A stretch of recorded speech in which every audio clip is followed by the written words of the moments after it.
I'm a police officer in the southern United States, in a suburban department of about 100 sworn officers. I work in a college town. I've been on about 10 years now, made sergeant 4 years ago, but at the time of this story, I was just 2 years on, working night shift patrol. I've been lucky that not a lot has affected me, mentally anyway, during my career.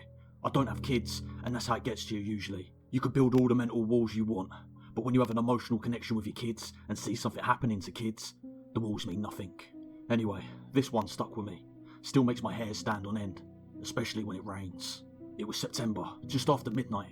I get put on a call with shots fired. Now, normally, these calls turn out to either be fireworks or perhaps a car backfiring, but mostly fireworks. So unless we get multiple calls on it or a confirmed gunman or someone confirmed wounded, we just send out one unit. That night, it was me. The shots fired was reported around a college football stadium. This was during football season, so there was a lot of really big white tents set up all around the parking lots for tailgaters. I notified dispatch that I was on scene and started rolling through the parking lots, casting my spotlight here and there.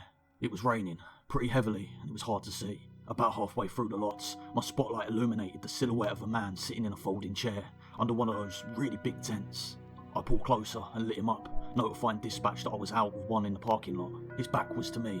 He appeared to be hunched forward, as if his elbows were on his knees and his head leaning forward.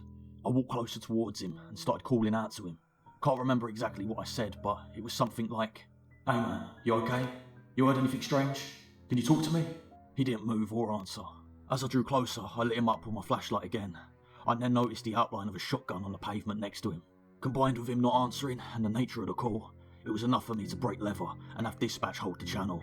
I kept calling to him as I approached, asking him to show me his hands. 30 feet, 20 feet, 10 feet. My handgun, a Glock Model 22, had a Streamlight TLR-1 light on it, so I had him lit up.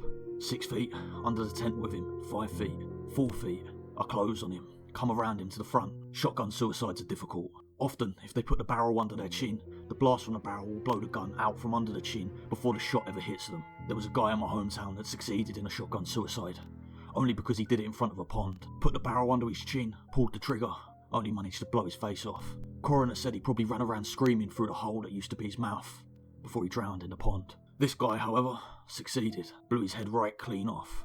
When you do this job long enough, you notice funny little details. His elbows were indeed resting on his knees. It was as though he blew his head right off, set the shotgun on the ground next to him, and then leaned forward and rested his elbows on his knees to think about what he had done.